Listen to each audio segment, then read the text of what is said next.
ensure that you are free from money, except if God instructs you to take. But of course, I'm sure God will not instruct you to take it, because God is not the author of confusion. You understand? God does not support evil. So I'm sure God will not instruct you to take. But again, follow your conscience and educate. So we are on this. So since this is a Christian program, I think let us bring it down.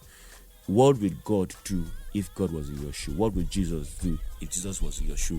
Will Jesus still collect the money and still vote for his conscience? So I think that should set you. So it's between you and your conscience and God to set to that. Yeah. All right. While that is being considered, you also want to factor in the issue of the scarcity of the naira notes and how people are really struggling at this point, and you wonder if people can hold on when they see those temptations come their way. All right. Temptation will always come. That's why in the Lord's Prayer I said, forgive us our trespasses, I say, and forgive those who trespass against us. Lead us not into temptation, but deliver us from all evil. So temptation will come. And it's in the place of temptation that we show how strong that we are. It is a place of temptation. Temptation is an exam. If you don't pass that exam, you may not move on to the next phase of your life. But again, how much will be given to you? Will politician will give you 100,000? So the money is not going to be between 1,000 to 10,000 most often. If he tries, that's where he gives you 20,000. So to have 20,000 to a bag of rice, 20,000 to a bag of spaghetti, 20,000 to a bag of to a can of picnic, 20,000 to school fees, 20,000. So what is that money going to do for you at the end of the day? So is your conscience what that amount is? The life of your children what that amount is? The insecurity you're going to battle with what that amount? So I think it's also something that we need to look at. Temptation will definitely come. Even Jesus was tempted, but he was tempted while he was hungry. Not after he has finished fasting. He was still fasting while he was tempted, but he chose to not allow his stomach to control him. So we can also do that, but of course with the help of God. Yeah. All right, it's still INVICTA 98.9 FM, and we're gradually coasting home to the end of the program this evening. It's been an awesome time with Femi Johnson. Yeah. We've been having a fantastic decision and a discussion, looking at the things that we need to consider as the elections draw closer. So by this time next week, we should be eagerly waiting, for the process to be completed, and all of that stuff. Okay, so when we have these elections go down, we're going to have, people who are very special. We're talking about the people living with disabilities, the aged, and all of that. Yeah. So how should be our disposition when we see them as Christians? All right, as Christians, when we see them, what we're supposed to do is to give them the opportunity to vote. But of course, INEC is also making provisions for pregnant women.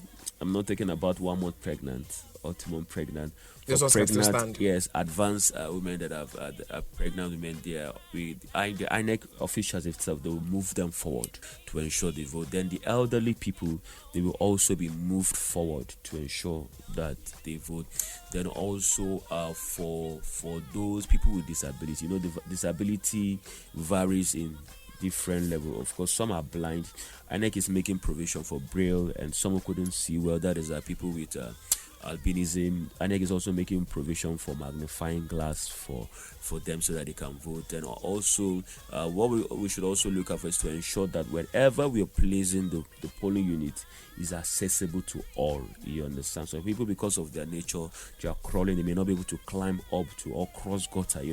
Most often, like we were observing some of those things are kept where people have to cross gutter because the INEC people are also trying to barricade or move themselves. But again, we need to ensure that those places are accessible. But again, as Christians, what we need to do is to give those people opportunity to vote so that they can have their chance.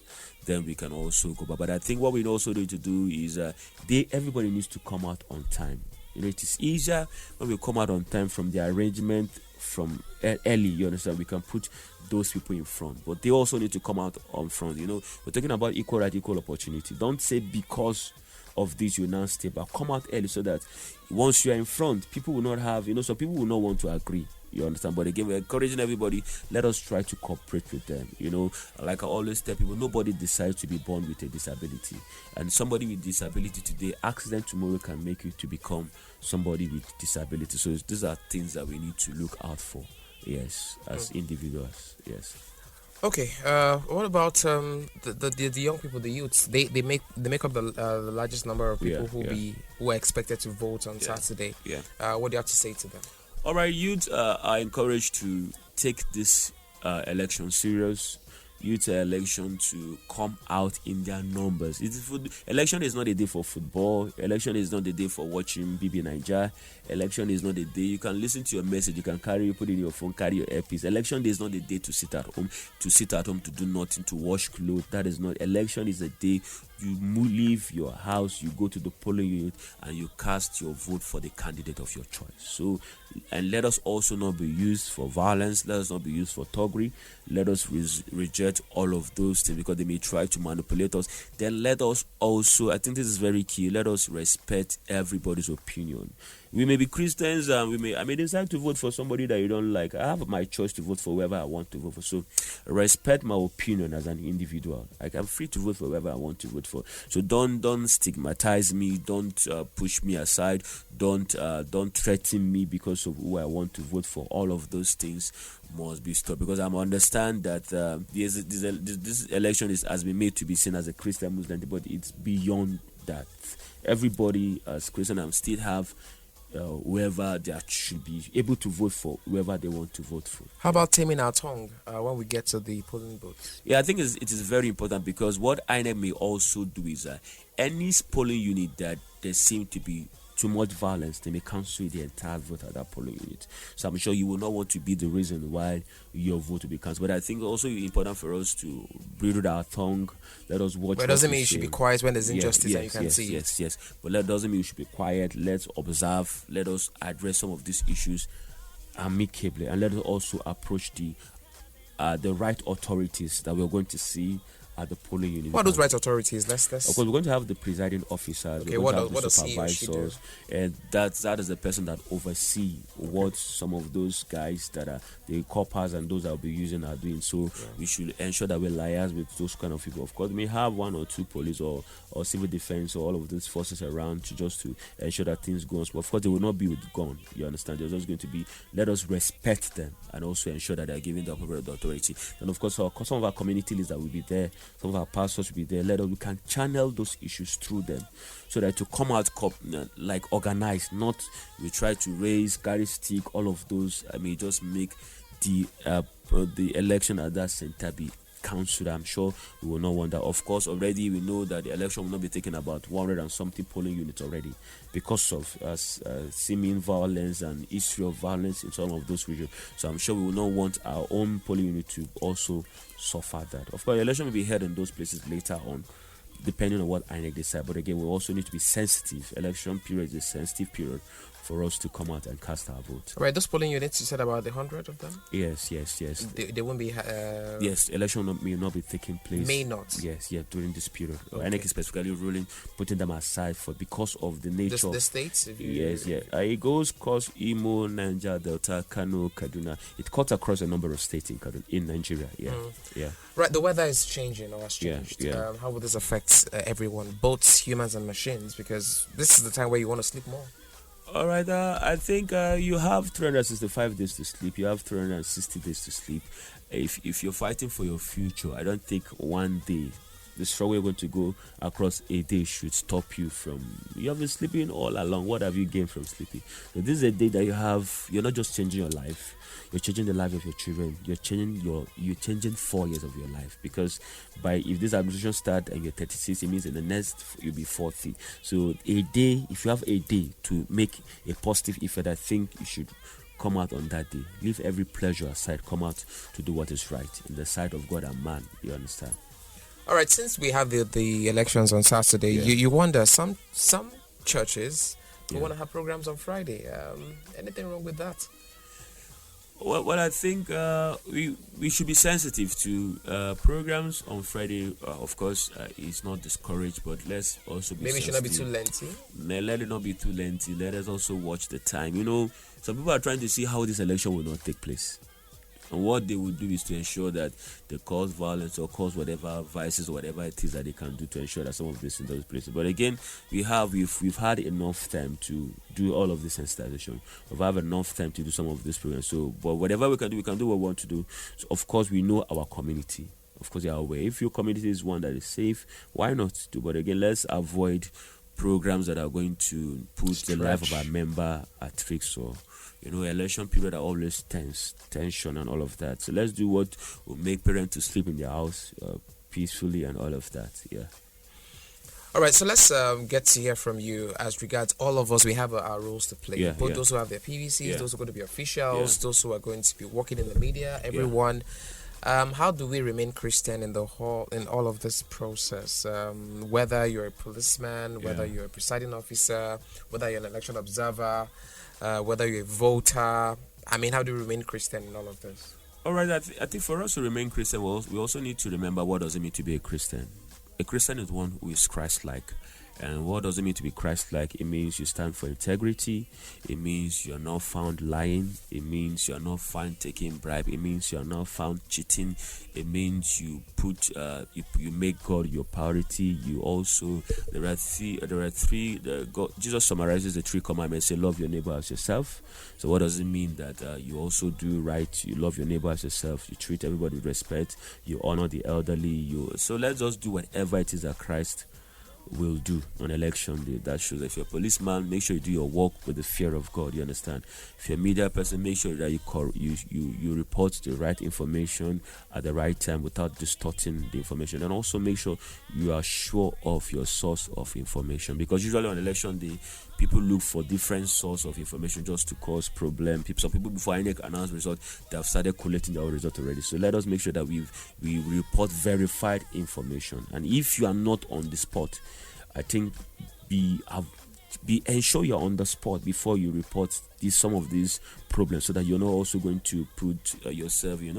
Somebody can just share a video from the previous election. Somebody can just share a picture from the previous election to show that a particular thing is happening. So you must ensure that you got your information correctly to avoid the problems that is usually seen on election day. But you said that people can go to certain websites and follow the process. Yes, so if they are collating, don't you think that is also like in their own purview? So it's INEC that is collecting the results. So of course you can follow but the collation will not be cannot be said to be completed until the last result is on the portal.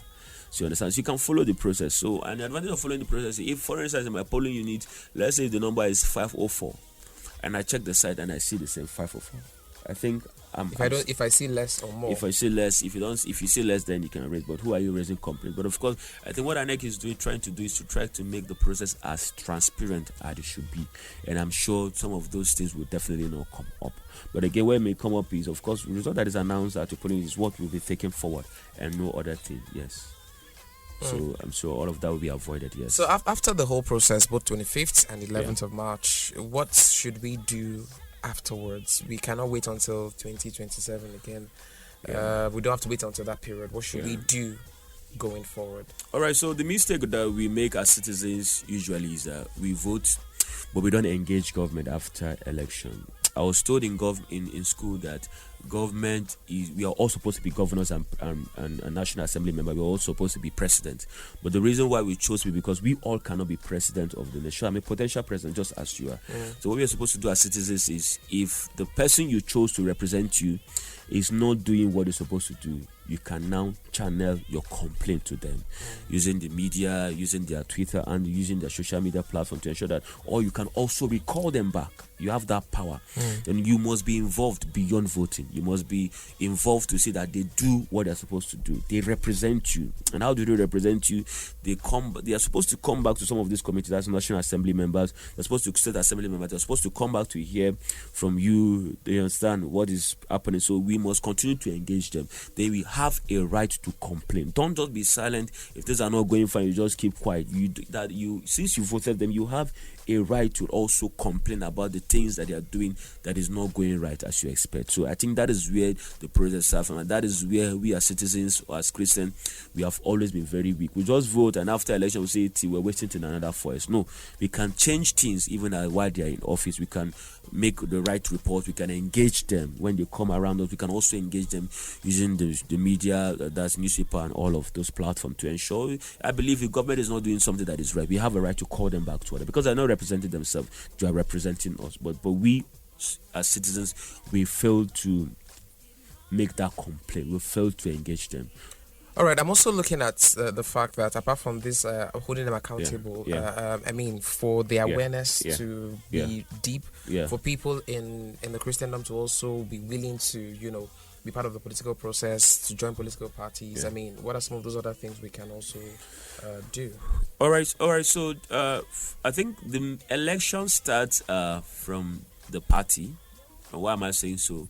And all of the candidates that we have were chosen from the political parties, and so that is where, so they gave us the choice that we have. You understand? So we must be involved in politics as Christian. And involvement means you must be card-carrying members of political parties. You understand? You must belong to the party. You must be active in the political parties. You must vie for position within the party. You must not just be a political party by mouth. You must also pay the dues.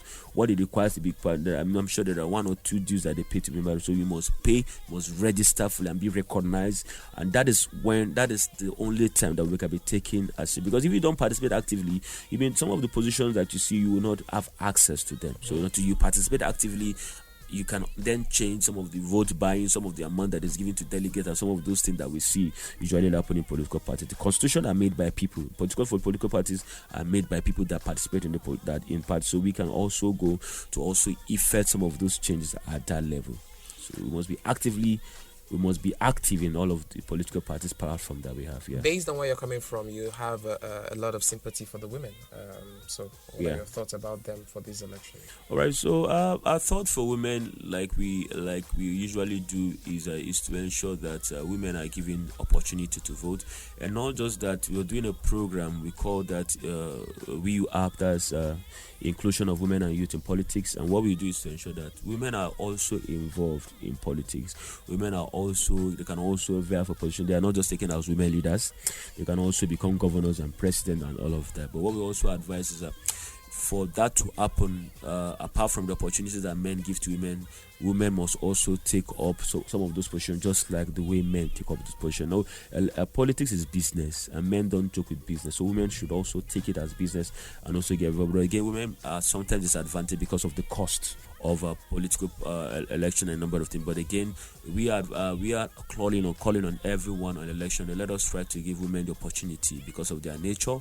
Some may be menstruating, some may be going through difficulties around that period, so they should be given the opportunity to vote, to cast their vote, and go back to do other things that they have to do. But again, every woman, everybody is supposed to come out and vote during this election. Yeah. Thank you very much, Femi Johnson. It's actually good having you here this evening. Thank you It's been so awesome. much. I've been speaking with a member of the Legal Awareness for Women. For Nigerian women. For Nigerian women, okay, all right, not just for women, for Nigerian women. Yes. Thank you so much, Femi Johnson. And I know you'll be on the field on that day. All the best. And we'll get to have good results, like you rightly said. Thank you so much. And that's been the show this evening. Thank you very much. Apologies, we couldn't take much calls or reactions or feedback. But hey, I'm sure you've taken a lot of things that will help us make this process worthwhile. So the big question is, what would Jesus do? If you were to be a Nigerian and to vote on Saturday 25th and, of course, 11th of March. Let's get ready for it and make it a worthwhile experience. See you next week. Have a beautiful week, everyone. God bless you. My name is Oluwaseun Fakorede. Good evening.